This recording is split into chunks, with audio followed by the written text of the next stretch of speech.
Madame, mademoiselle, monsieur, bonjour. Je suis très heureux de vous retrouver à notre émission La pensée et les hommes d'aujourd'hui et je vous remercie pour votre fidélité. Nos amis du Centre laïque de l'audiovisuel ont réalisé une interview d'une personnalité importante de la laïcité française en la personne de Caroline Fourest. Je les remercie pour cette émission reportage que je vous invite à découvrir maintenant.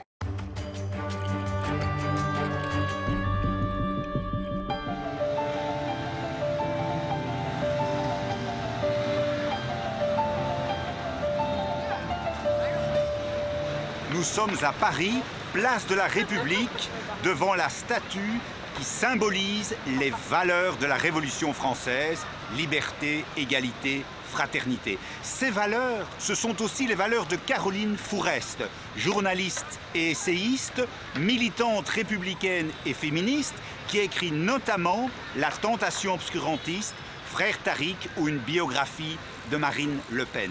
Je vous propose aujourd'hui une rencontre avec Caroline Fourest qui a écrit récemment un recueil Quand la gauche a du courage, un ensemble de chroniques qu'elle a réalisées dans la presse française. Place à Caroline Fourest.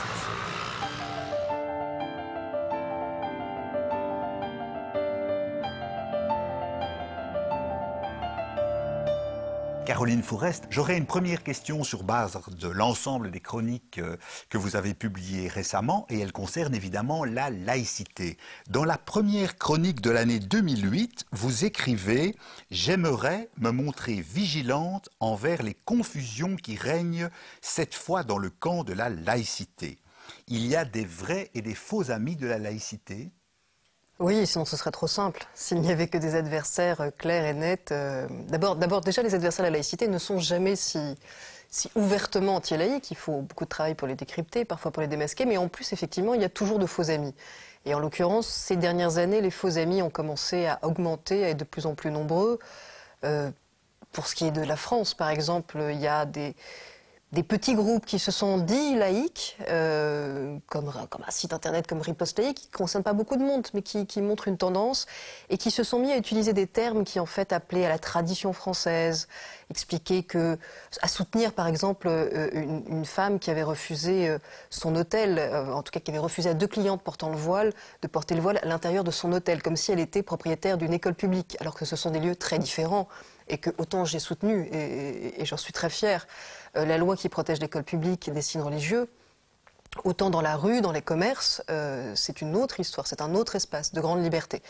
Et cette propriétaire, quand elle l'a fait, ça a été une histoire un peu importante qui a divisé le camp laïque en France, en tout cas ceux qui suivaient les affaires de près. On a vu quelques militants, on s'était beaucoup fait traiter d'islamophobes pendant des années parce qu'on avait soutenu cette loi sur les signes religieux. Et honnêtement, il y avait très peu de gens racistes parmi ceux qui étaient autour de nous. En tout cas, en militants, on était plutôt des militants de gauche, antiracistes et laïques. À l'occasion de quelques affaires, on a vu émerger effectivement des militants qui commençaient à franchement partir vers l'extrême droite et qui n'étaient plus du tout là pour défendre la laïcité, mais qui étaient là pour attaquer les musulmans. Et donc, très tôt, avec Henri Pénard-Ruiz, avec d'autres intellectuels laïques, on les a dénoncés, essayer voilà, pour faire cette clarification, pour dire non, on peut défendre la laïcité et absolument pas tolérer ce genre de dérive. Il y a donc une laïcité ouverte, positive par rapport à une laïcité fermée.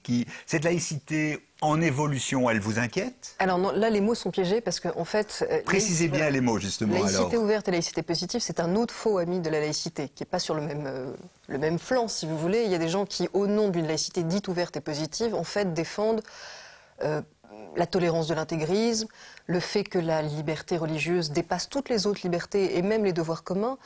C'est une vision très anglo-saxonne de la laïcité où, par exemple, on l'a vu souvent au Canada, on finit par accepter que des groupes religieux obtiennent des dérogations à la loi commune. Donc pour moi, ça, c'est une trahison du vivre ensemble, de l'égalité.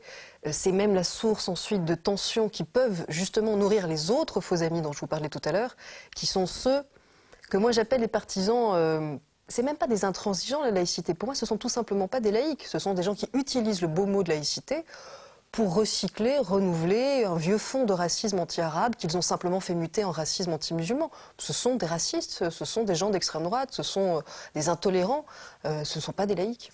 C'est propre à la France ou bien ces faux amis de la laïcité, vous pouvez les démasquer aussi ailleurs sur le continent européen, mais aussi ailleurs dans le monde? Non, non, c'est pas du tout propre à la France, bien sûr. Ça existe dans tous les pays où on a eu des débats très intenses et qui étaient nécessaires en plus, parce que c'est toujours pareil, face à ces dérives, il y a toujours ceux qui se disent « Ah bah du coup, il fallait pas parler de ces sujets-là, parce que ça allait générer des instrumentalisations, des groupes qui effectivement en profitent pour renouveler le racisme ».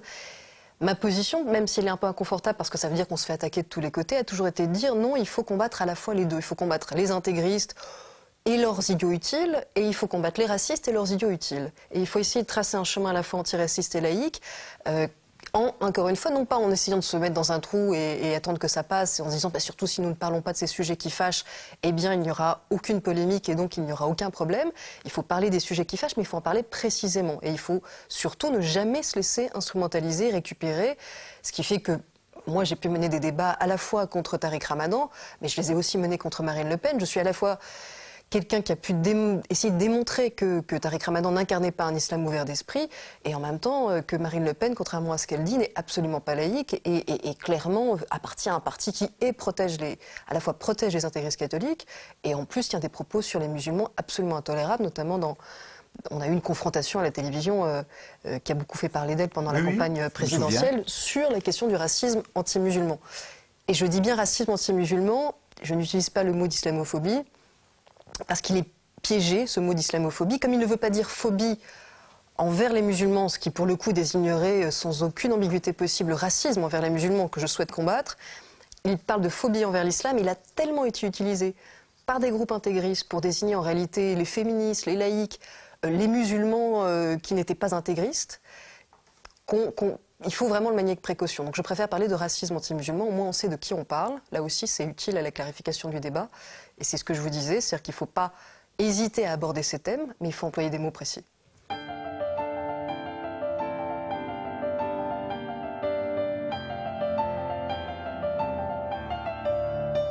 Dans une chronique de 2011, La gauche n'est plus laïque, point d'interrogation, vous citez la fameuse phrase d'Elisabeth Badinter, pour revenir à ce que vous disiez précédemment, Elisabeth Badinter qui disait « En dehors de Marine Le Pen, plus personne ne défend la laïcité ». Et puis, c'était une formule, évidemment, un peu provocatrice. Oui, c'est une formule un peu provocatrice qu'elle a d'ailleurs explicitée par la suite et qu'elle a corrigée, parce que ce qu'elle voulait dire, c'est que dans le débat public, on avait l'impression à un moment donné que seule Marine Le Pen osait mettre les pieds dans le plat sur ces questions-là. En réalité, c'est une conversation que j'ai pu avoir avec elle, il y a toujours eu des gens à gauche, hein, et contrairement peut-être d'ailleurs à d'autres pays, je pense qu'en France, la gauche laïque est restée quand même très très forte, vraiment. D'ailleurs, elle l'a emportée sur la gauche, qu'on a tendance à dire un peu angélique ou trouillarde, tout simplement, sur ces questions-là. Donc, elle a toujours existé, elle ne s'est pas tue, mais c'est vrai que, évidemment, le Front National, quand il parle forcément fort, puisqu'il parle faux, il parle de façon simpliste, et donc, à partir du moment où il est simpliste, il se fait entendre toujours très haut. Mais le Front National n'a jamais été laïque, et Marine Le Pen, dès qu'on creuse, on s'aperçoit, et ça a été aussi l'objet du livre qu'on avait avec Fiammetta Wener, c'est que d'abord on retrace l'histoire, encore une fois, du Front National, partie historique des intégristes catholiques. Absolument. Moi-même, j'ai appris le début de mes travaux, le début de mon engagement laïque s'est fait face au Front National, face à son racisme et face à son anti-laïcité. Mais en plus, quand Marine Le Pen amorce ce tournant par rapport à son père, où elle essaie de faire croire qu'elle est plus sur une défense du modèle républicain ou français face uniquement à l'islam, hein, parce qu'évidemment, il n'est jamais question pour elle de s'attaquer aux autres intégrismes. Et surtout, elle explique que la laïcité est un cadeau du christianisme. Alors que là, vraiment, pour quelqu'un qui se dit nationaliste, il faut quand même qu'elle révise ses histoires, ses manuels d'histoire de France. Parce que, évidemment, que la laïcité n'a jamais été offerte par le catholicisme et par l'Église catholique. Il a fallu lui arracher la loi de 1905 qui sépare les églises de l'État. Les députés français qui l'ont voté ont été excommuniés par l'Église en 1905. Et c'est un bras de fer. On a beau avoir un denier de César qui rend à César ce qui est à César. La réalité, c'est que l'Église catholique, si vous ne lui mettez pas des frontières, des barrières, si vous ne lui tenez pas tête, elle est comme toutes les institutions religieuses, elle veut toujours plus. Et donc, de ce point de vue, je me suis aussi toujours élevée, et dans un autre livre, notamment Tir croisé, qui remonte maintenant à 10 ans, contre les explications essentialistes à propos des religions. Juste après le 11 septembre, moi ça faisait déjà 10 ans, plus que 10 ans que je travaillais sur les intégrismes donc plutôt chrétiens, catholiques et protestants. Et quand le 11 septembre est arrivé, on a entendu des gens nous expliquer que l'islam avait le monopole du fanatisme, que ça ne venait toujours que d'une même religion. Parce que l'histoire, mais même la réalité d'aujourd'hui, affirme complètement, dément complètement. Tout à fait. Donc on a fait un travail avec Fiametta Wener qui était de les comparer sur la question politique des femmes, de la culture, de l'homosexualité et même du recours à la violence pour montrer où se situaient les convergences et les divergences. Et effectivement, il y a surtout beaucoup de convergences, même si ce ne sont pas des convergences de proportion, même si incontestablement l'intégrisme musulman a pu bénéficier d'un contexte géopolitique, notamment l'essoufflement du nationalisme arabe, le fait qu'il ait beaucoup joué avec le feu du religieux tout en opprimant les démocrates alternatifs potentiellement laïques, le fait que la colonisation ait pu être un instrument des propagandes des islamistes pour refuser toute rationalisation, toute modernisation, par refus justement du modèle du colon. Tout ça a joué en faveur de l'islamisme et explique qu'aujourd'hui il est beaucoup plus dur dans certains pays de lui tenir tête que de tenir tête à l'Église catholique. Mais alors, du point de vue de l'histoire, encore une fois, avec un peu de recul, il n'y a aucune religion qui ne cherche pas à avoir de l'emprise sur la vie en société. Et donc c'est un bras de fer, et donc ça n'est sûrement pas un cadeau du christianisme. Et donc la solution n'est pas le christianisme contre l'islam, ou de réactiver les guerres de religion, c'est de réaffirmer un cadre qui permette à ceux qui croient et à ceux qui ne croient pas de coexister ensemble sans que les uns soient supérieurs aux autres.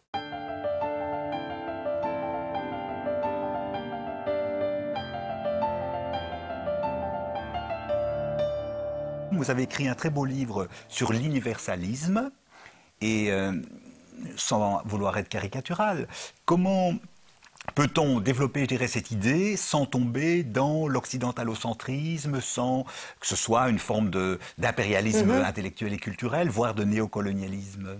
Mais justement, l'universalisme pour moi, est l'inverse du colonialisme. Alors je sais qu'il est caricaturé, d'ailleurs c'est une propagande, hein. Il faut quand même comprendre l'intérêt d'un certain nombre de pays, notamment aux Nations Unies, un peu moins ces derniers temps, mais à une période très fortement, d'utiliser l'appel au relativisme culturel ou en gros, au nom des traditions et des cultures, il faudrait que les droits de l'homme s'arrêtent aux portes de certains pays. Comme si, je ne sais pas, des femmes ou des hommes nés plus au sud de la Méditerranée qu'au nord aimaient plus la torture, l'esclavage, le viol et n'avaient pas envie d'être traités dignement.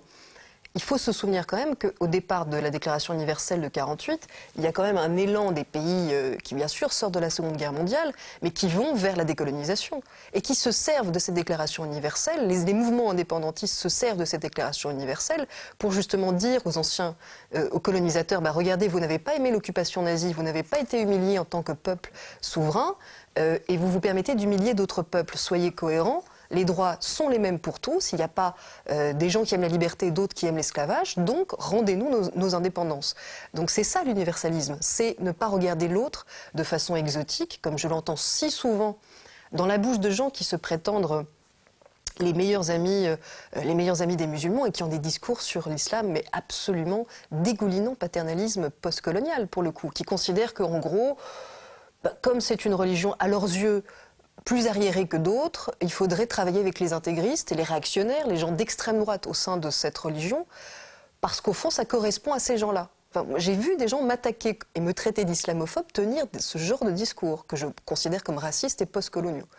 Mon universalisme à moi, l'universalisme que je défends n'est pas une uniformisation, n'est pas un occidentalisme, c'est simplement un désir d'égalité et d'indépendance et d'émancipation pour tous, sans frontières, autre que celle de la solidarité. Comment est-ce que vous expliquez alors que vous êtes, comme femme courageuse, puisque vous avez été l'objet de nombreuses polémiques, voire même, si j'ai bien vu, d'attaques de violence physique, comment est-ce que vous expliquez que votre discours, qui est extrêmement clair, extrêmement précis dans la sémantique, et soit aussi difficile, je dirais, à communiquer à la population, au peuple, au travers des médias? Il n'est pas difficile auprès de toute personne qui m'écoute de bonne foi. J'ai beaucoup d'adversaires, mais j'ai aussi beaucoup de soutien chez toute personne qui me lit ou m'écoute. Le problème, c'est qu'évidemment, il y a aussi des gens qui ne sont pas de bonne foi. Et en l'occurrence, il y a un certain nombre de propagandistes, de groupes intégristes, de groupes extrémistes, et je les ai à peu près tous critiqués ces dernières années, à peu près tous défiés. J'ai fait des documentaires sur les groupes d'extrême droite, les groupes islamistes, les groupes complotistes, qui sont les plus actifs sur Internet. Et donc, pour tous ces gens-là, je suis vraiment une bête noire. Et donc, comme ils sont très actifs sur Internet et que généralement, ils ont une force de frappe, une capacité à organiser des chaînes d'injures, à dupliquer les menaces, à se citer les uns les autres, évidemment, c'est une propagande qui finit par être très, très lourde, qui finit par se répercuter dans la vraie vie, puisqu'effectivement, pendant le mariage pour tous, j'ai été attaquée par des militants d'extrême droite plutôt catholiques, pas seulement, il y avait des païens aussi, mais aussi des militants d'extrême droite catholiques, rossés dans la rue. Mais ça n'empêchait pas qu'au même moment, des gens disaient « Ah ben elle s'attaque au catholicisme, celle-là, mais elle s'attaquerait jamais à l'islam ». Alors que 2 mois avant, je me faisais traiter d'islamophobe par des intégristes musulmans. Donc on est dans cette vie-là, dans ce débat public-là, où il faut quand même intégrer que Internet a permis le meilleur et le pire. Le meilleur est évidemment une liberté d'enquête, d'expression dont je profite aussi tous les jours, y compris pour me défendre. Mais en tant que journaliste engagé, aujourd'hui, il n'est plus question d'imaginer qu'on peut travailler sur des sujets aussi sensibles sans prendre le risque de ces campagnes de diffamation, de harcèlement et parfois de menaces. Ça fait partie du métier. Il faut l'intégrer. Voilà.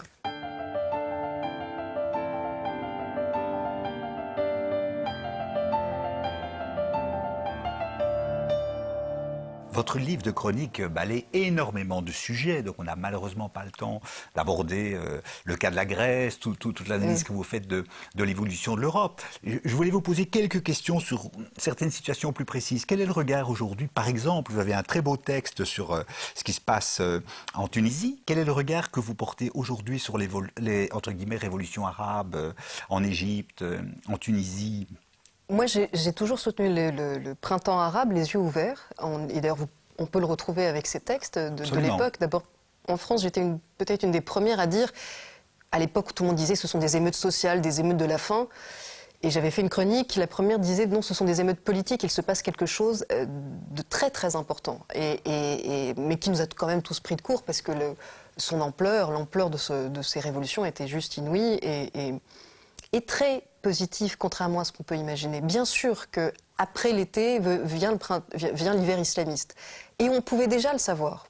Dans un texte, au moment de la chute de Moubarak, où j'écris « Le mur du Caire doit tomber », je travaille depuis des années sur les frères musulmans, donc je n'imaginais pas une seconde que les frères musulmans n'allaient pas profiter de la chute de Moubarak.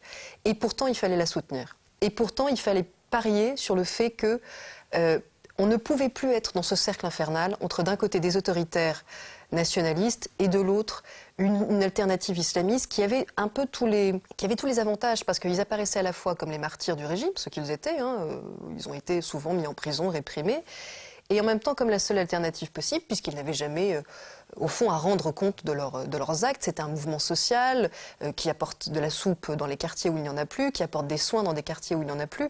Donc il fallait crever l'abcès, il fallait que cette option autoritaire soit levée, même si on voit bien qu'elle peut revenir à la faveur d'un... mais en même temps, ça aussi, c'est quelque chose que beaucoup de confrères ne voulaient pas entendre, et l'histoire nous a, à moi et d'autres, mais plutôt donné raison. C'est fou la vitesse à laquelle l'hypothèse frères musulmans s'est aussi périmée une fois au pouvoir. C'est-à-dire qu'une fois qu'ils ont été déclarés parti politique, personnellement, moi j'ai dit, mais ouah, maintenant ils vont devoir assumer. Maintenant ils ne pourront pas jouer simplement aux martyrs, ils vont devoir assumer ce que c'est que le pouvoir. Et les Égyptiens, à une allure absolument incroyable, ont été écœurés par l'utilisation politique de l'islam que font les frères musulmans. Écœurés à un point que d'ailleurs des Européens ne comprennent pas aujourd'hui. Ils ne comprennent pas à quel point, eux, ils ont pris conscience qu'il s'agissait d'un parti fasciste. Et que donc, c'est l'équivalent, si vous voulez, de si en Europe, nous avions élu, même légalement, même par les urnes, un parti d'extrême droite, et que du jour au lendemain, ils commencent à changer l'équilibre des pouvoirs, changer les magistrats, faire la guerre aux uns, aux autres, avec une branche armée, parce que les frères musulmans, il ne faut jamais l'oublier, ont une vitrine légale, ont une vitrine officielle en costard-cravate très polie, mais ils ont aussi une branche plus secrète et beaucoup plus violente. Et donc, qu'est-ce qu'on fait, nous, démocrates, et je dis nous démocrates égyptiens, nous démocrates tunisiens, nous démocrates européens, comme nous sommes devant des antidémocrates qui participent à une élection? C'est là qu'on s'aperçoit que la démocratie, c'est beaucoup plus exigeant que simplement des élections libres, et que c'est beaucoup plus compliqué que ça. Et les Algériens l'ont vécu avant nous. Après, il n'y a pas de bonne solution. quand vous êtes dans cette situation-là, parce que vous ne pouvez pas trahir vos principes de démocrate pour essayer de faire la guerre à des gens qui veulent votre peau et qui veulent concrètement confisquer la démocratie. Si vous trahissez, vous n'êtes plus ce pourquoi vous vous battez. Et en même temps, si vous vous laissez faire, il n'y a plus de démocratie.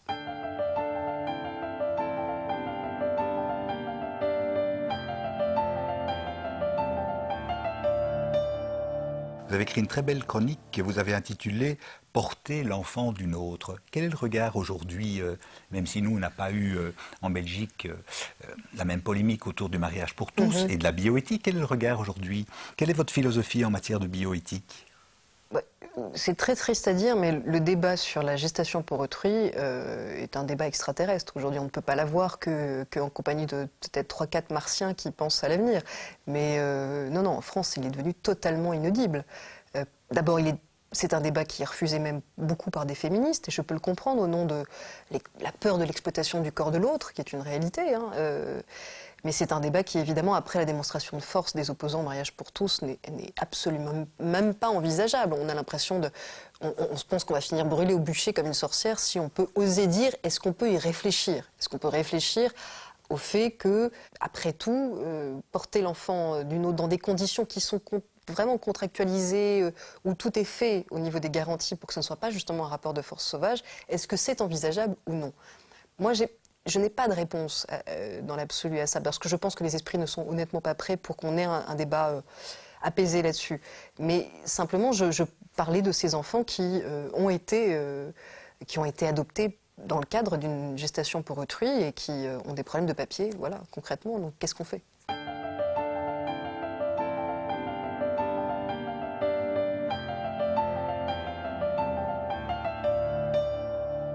Vous avez écrit aussi une belle chronique sur les lois mémorielles, par rapport notamment à la loi en France sur le génocide arménien. Quel est votre sentiment par rapport à toutes ces lois qui, je dirais, érigent en infraction certaines conceptions de l'histoire, disons? Là aussi, c'est un débat complexe, très complexe. À partir du moment où on considère qu'il y a certains génocides qu'on ne peut pas nier, parce que ce qui m'ennuie, moi, c'est pas tellement évidemment qu'il faut avoir un débat libre sur l'histoire, évidemment que ça n'est pas aux politiques d'écrire l'histoire. Simplement, il y a des groupes qui utilisent la négation de génocide pour inciter à la haine et à reproduire des massacres de masse. Et donc, nous avons des lois antiracistes en France, auxquelles je suis assez attachée, et je pense qu'on doit pouvoir trouver un moyen, effectivement, d'encadrer la liberté d'expression quand elle vise à inciter à la haine ou à reproduire la haine à partir de la négation d'un massacre de masse, comme un génocide. Donc, en tout cas, j'ai été très gênée, honnêtement, vraiment très gênée par le lobbying concrètement qui a été fait pour... du gouvernement turc? Oui, du gouvernement turc et de ses amis, qui a été là aussi d'une violence assez inouïe contre toute personne qui voulait encadrer l'incitation à la haine à partir du génocide arménien. On ne l'a pas fait sur le Rwanda? Il y a eu des idées, des propositions de loi C'est là où vous avez raison, c'est là où évidemment c'est infini comme revendication, mais parce qu'évidemment il y a une communauté arménienne importante en France et donc qui ressent ce besoin peut-être plus qu'une communauté rwandaise en France. Mais bien sûr que on ne peut pas faire des lois sectorielles, c'est-à-dire que ce qui est compliqué, c'est justement de devoir le faire génocide par génocide. Ça ne devrait pas se passer comme ça. Ça devrait être à l'intérieur d'une loi contre l'incitation à la haine qui existe déjà en France et qui, évidemment, ne doit pas concerner des débats d'historiens apaisés, calmes, de bonne foi, qui ne peut concerner que des groupes, encore une fois, cherchant à instrumentaliser ces sujets pour reproduire des stéréotypes mortifère. Donc c'est quand même des cas très particuliers. Et ça doit être fait avec des formulations les plus universelles possibles.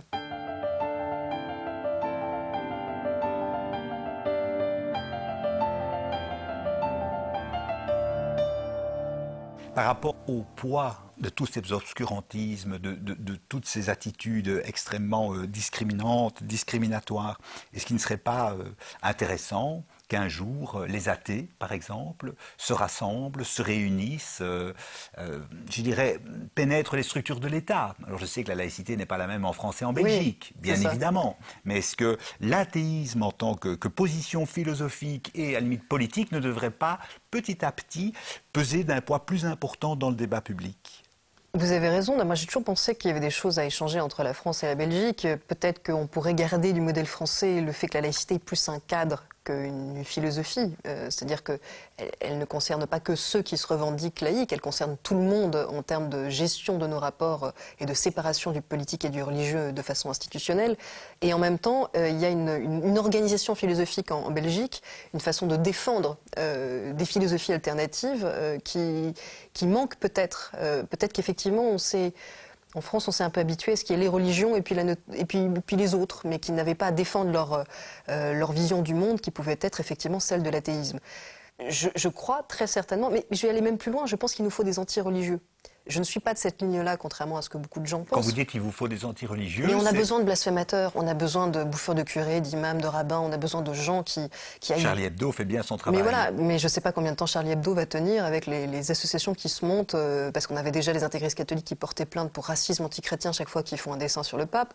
Mais là, vous avez une cohorte d'associations qui portent plainte pour islamophobie chaque fois qu'ils font un dessin sur l'islam. Donc à ce rythme-là, Charlie Hebdo, des journaux satiriques comme Charlie ne vont pas tenir très longtemps. Or, nous avons besoin d'humoristes, de caricaturistes, de blasphémateurs, de gens radicalement anti-religieux pour peut-être contrebalancer un petit peu la fureur des fanatiques aujourd'hui et se rappeler qu'au fond la laïcité est une modération tout à fait consensuelle qui devrait faire l'unanimité. Caroline Fourest, un tout grand merci à vous. Merci à vous.